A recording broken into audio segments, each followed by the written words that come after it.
Welcome back to the Talking Hedge. I'm Josh Kincaid, and this is your Cannabis Business Podcast. Canadian cannabis companies have ensured that big cannabis is here and growing, but can craft cannabis survive?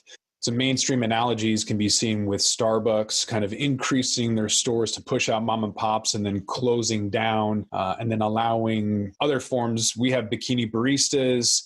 I don't know what you have, but there's some kind of niche. You can look at breweries as well. Seattle has a fair amount of craft breweries, and you can see that flavor preference shift, and each neighborhood now kind of has their own craft brewery. And we'll see the same thing in cannabis that we've seen in coffee and breweries. You'll see more of a niche, you'll see more of a neighborhood influence, and it'll be more local. Retail stores are becoming bigger and bolder, with chains competing to establish themselves as the Starbucks of the cannabis industry.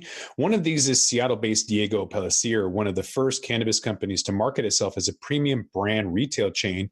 And for now, the company's model rests on acquiring real estate and securing deals with the cannabis retailers willing to operate their business under the Diego Pellicer name. That way, in the federal prohibition is ever lifted, Diego Pellicer will be in a prime position to dominate the retail market.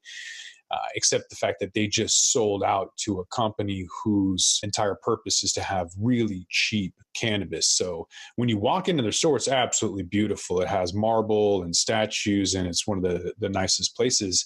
But it's going to be, there'll be a juxtaposition or a dichotomy of really nice storefront with incredibly cheap cannabis. And so that doesn't quite go well. So what you're seeing is people want to have something nice and claim that this is, the Nordstrom of cannabis, but people's wallets aren't able to afford anything except dollar joints. And so we'll see a lot of businesses come and go, just like in the nightclub industry, restaurants, they come and go. People think that they have a really good offering, but they don't understand the demographics or the neighborhood.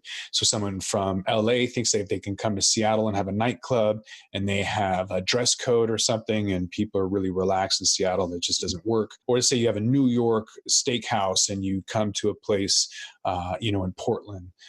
It's just not going to work. That macro mentality doesn't work in a micro environment. So these companies are going to really have to adapt and learn each individual market, or it's just not going to work out. So I think we will see a lot of these companies collapse, and that's just because there's too many. Of 50 publicly traded companies in Canada isn't anything. We have 1,400 producer processors in Washington alone. Oregon has 6.5 years worth of cannabis. It's over 1 million pounds in excess. So we're definitely going to see a lot. And a lot of these people are going to have to go out of business. But I think what you'll come out of that is maybe hopefully is the best of the best will come up, and they'll have their own neighborhood variety and expand that way. And the result will be mom and pops, niche operators in markets that understand what the locals want to consume rather than the big national conglomerates. And with that, we're going to roll this one up. I'm Josh Kincaid. This is the Talking Hedge. Don't forget to like, share, and subscribe, or don't. And I'm out.